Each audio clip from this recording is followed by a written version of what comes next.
बौद्ध संस्कृति वास्तव में भारत में मूर्ति कला की शुरुआत करती है। बराबर और नागार्जुनी पहाड़ियों में सम्राट अशोक द्वारा नक्काशी की गई गुफाओं से शुरू होकर मूर्ति कला की कला धीरे धीरे आगे फैलती गई। इन बुद्ध गुफाओं में प्रारंभिक काल में बुद्ध के प्रतीक और बाद के काल में बुद्ध के चित्र दिखाई देते हैं। इन गुफाओं में कई दृश्य मूर्ति कला और चित्रकला के माध्यम से भगवान बुद्ध के जीवन से संबंधित हैं। इसका प्रभाव जैन और हिंदू गुफाओं पर बहुत दिखाई देता है, जो वास्तव में बौद्ध गुफाएं ही हैं, जो बाद के समय में मामूली संशोधनों के साथ ही हिंदू गुफाओं में बदल दी गई। इसका एक अच्छा उदाहरण गजलक्ष्मी की मूर्ति है।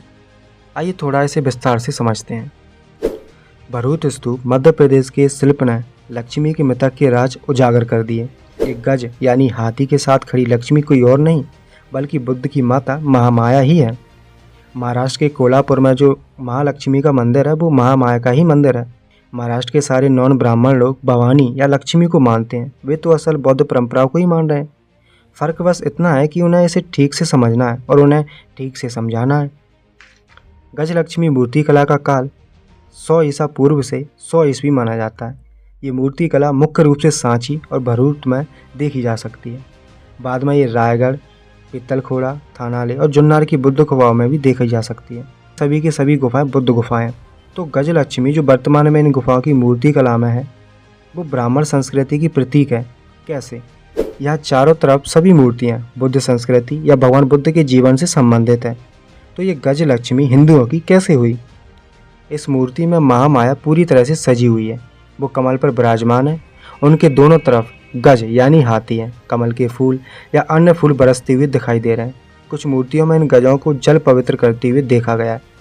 अब जब महामाया रानी है तो क्या उन्होंने रत्न नहीं पहने होंगे? गज यानी हाथी धन का प्रतीक है, साथ ही हाथी सपनों का भी प्रतीक है। खिलता हुआ कमल भी है, ये बुद्ध का प्रतीक है। ये मूर्ति निश्चित ही महामाया की ही है। सांची के पश्चिम तोरण द्वार पर महामाया की बैठी हुई मूर्ति है। इस मूर्ति के चारों ओर कमल के पत्ते, फूल, कलियां दिखाई देते हैं। उड़ीसा में भी खंडगिरी और उदयगिरी की बुद्ध गुफाओं में भी महामाया की मूर्ति है। वो लक्ष्मी या फिर गजलक्ष्मी महामाया गौतम बुद्ध की माँ है। चलिए थोड़ा सा कंपैरिजन कर लेते हैं। एक तरफ महामाया गौतम बुद्ध की माँ है और दूसरी तरफ हिंदुओं की लक्ष्मी है। इसमें सब बराबर है, कोई भी डिफरेंस नहीं मिलेगा। हाथ में फूल, बगल में हाथी, सीट भी कमल की। इन टनाटनियों ने बुद्ध और उनकी सापेक्ष चीज़ों को लोगों के दिमाग में अपने धर्म को घुसाकर भ्रम पैदा किया कि बुद्ध वैदिक धर्मी थे और लोगों में अज्ञान फैलाया। यही कारण है कि भारत से बुद्ध के विचार समाप्त होते जा रहे हैं। इन ब्राह्मणवादियों की बदौलत आज हमारे असल इतिहास को कोई पहचान नहीं पा रहा।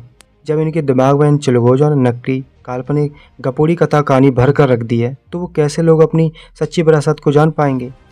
इनके द्वारा फैलाया गया पाखंड, अंधविश्वास, काल्पनिक, गपोड़ी कथाएं, ये सब लोगों को धर्म के नाम पर उलझाकर एक्चुअल इतिहास से लोगों को भटकाना है।